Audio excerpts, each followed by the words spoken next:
بسم اللہ الرحمن الرحیم۔ شروع اللہ کے نام سے جو بڑا مہربان نہایت رحم والا ہے۔ پیارے دوستو، قوم لوط ایک ایسی بدکار قوم تھی کہ جس کی مثال تاریخ میں نہیں ملتی۔ اس قوم نے ایسی برائی کو ایجاد کیا جو ان سے پہلے دنیا میں کسی قوم نے نہ کیا تھا۔ اس قوم نے ایسا کیا کام کیا تھا اور ان کا کیا انجام ہوا، ان تمام تر سوالات کے جوابات قرآن و حدیث کی روشنی میں آج کی اس ویڈیو میں ہم بتائیں گے۔ دوستو، حضرت لوط علیہ السلام اللہ کے ایک برگزیدہ نبی تھے۔ آپ کے والد کا نام حاران تھا جو طارق کے بیٹے تھے۔ آپ کی پیدائش عراق کے قدیم شہر اردن میں ہوئی تھی۔ اس شہر میں ابراہیم علیہ السلام کا مسکن تھا۔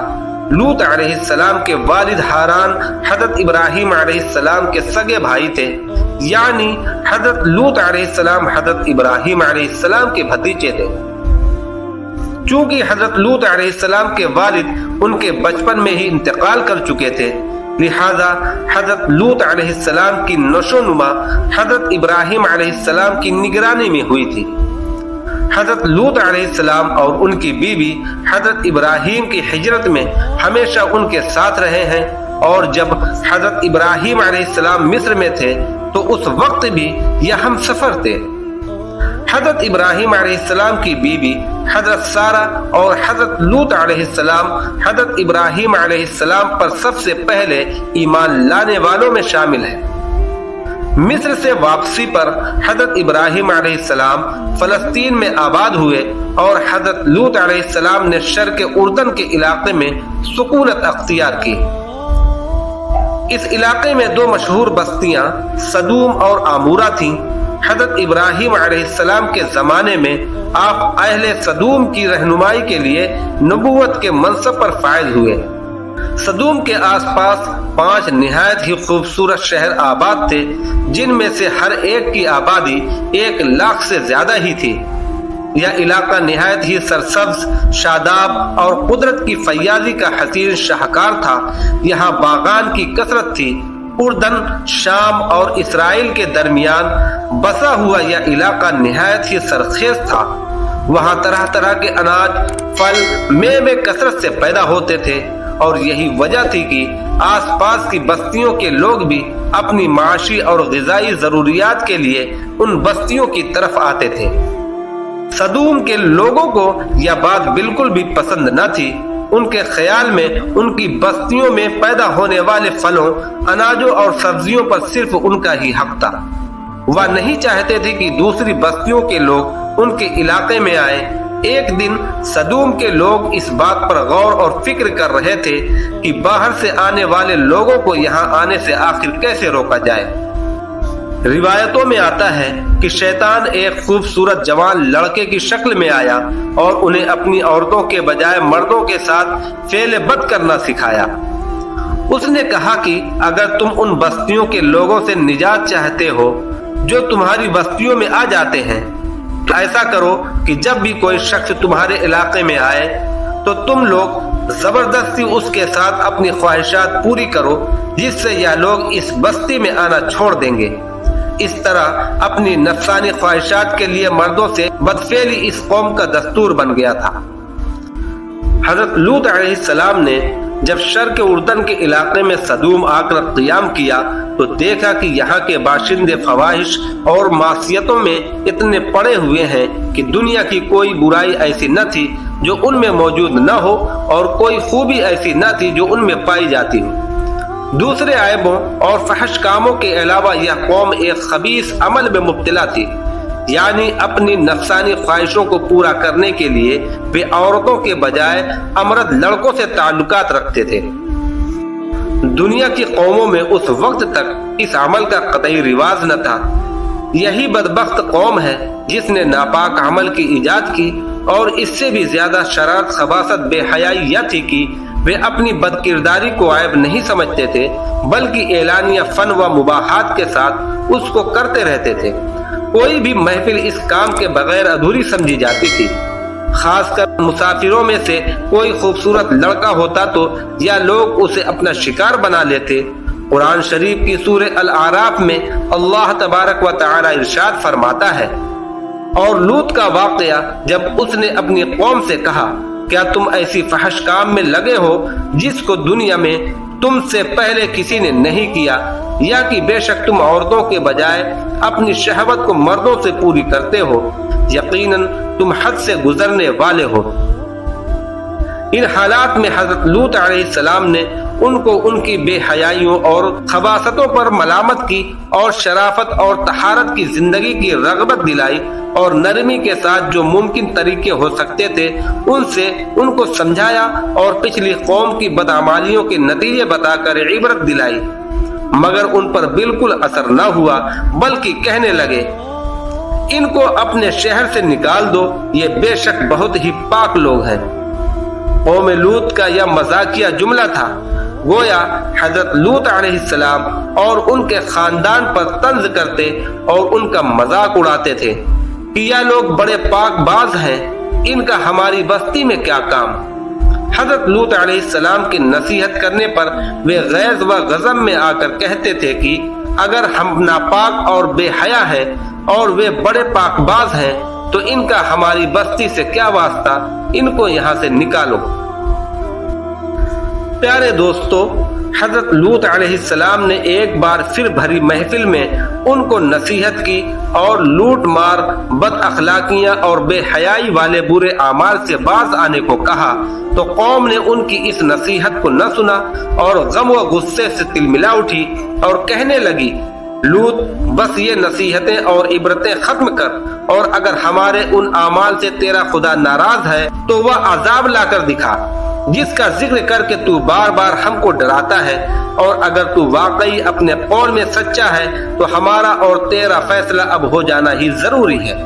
غرض حضرت لوط علیہ السلام کے حق پہنچانے، بھلائیوں کا حکم دینے اور برائیوں سے منع کرنے کا قوم پر کچھ اثر نہ ہوا، اور وہ اپنی بد اخلاقیوں پر ویسے ہی جمی رہی۔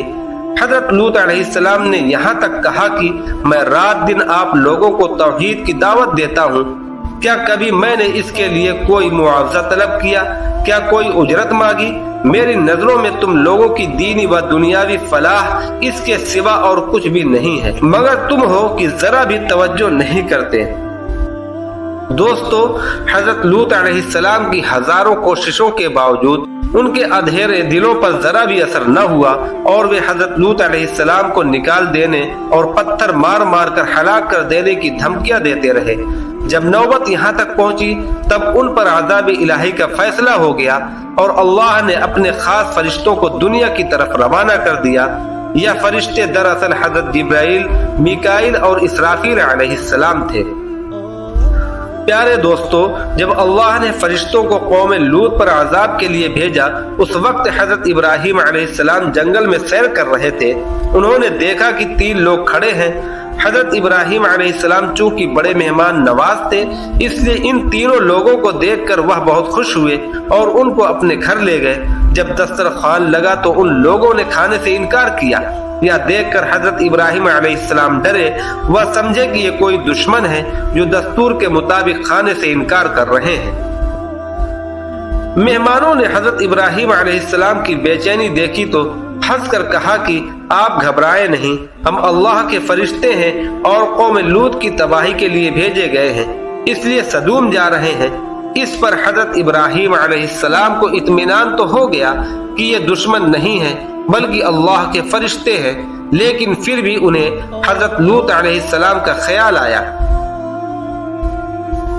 چونکہ دوستو حضرت لوط علیہ السلام حضرت ابراہیم علیہ السلام کے بھتیجے تھے اور ان کی نگرانی میں ہی حضرت لوط علیہ السلام کی پرورش ہوئی، اس لیے ان کے دل میں ہمدردی کا جذبہ اور محبت و شفقت کی فراوانی غالب آئی۔ انہوں نے فرشتوں سے سوال کیا کہ وہ اس قوم کو کیسے برباد کر سکتے ہیں جس میں لوط علیہ السلام جیسا اللہ کا برگزیدہ نبی موجود ہے۔ فرشتوں نے ابراہیم علیہ السلام کو اطمینان دلایا اور کہا کہ اللہ کا یہ فیصلہ ہے اور یہ صرف قوم لوط کے لیے ہے۔ لوط اور اس کا خاندان اس عذاب سے محفوظ رہے گا، البتہ لوط کی بیوی قوم کی ہدایت اور ان کی بدعمالیوں اور بدعقیدگیوں میں شرکت کی وجہ سے قوم لوط ہی کے ساتھ عذاب پائے گی۔ پھر اللہ کے فرشتے حضرت ابراہیم علیہ السلام کے پاس سے روانہ ہو کر سدوم پہنچے اور لوط علیہ السلام کے یہاں مہمان ہوئے۔ حضرت لوط نے جب ان خوبصورت نوعمر لڑکوں کو دیکھا تو انہیں سخت گھبراہٹ اور پریشانی ہوئی۔ انہیں یہ خطرہ محسوس ہوا کہ اگر ان کی قوم کے لوگوں نے انہیں دیکھ لیا تو نہ جانے وہ ان کے ساتھ کیا سلوک کریں گے۔ حضرت لوط کی بیوی کا نام وائلہ تھا۔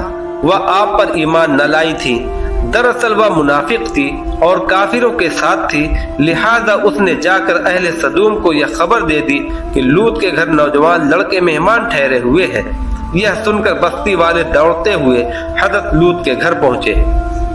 جب حضرت لوط علیہ السلام کی قوم ان کے گھر کی طرف دوڑتی ہوئی آئی تو حضرت لوط نے گھر کے دروازے بند کر دیے اور ان نوجوانوں کو ایک کمرے میں چھپا دیا۔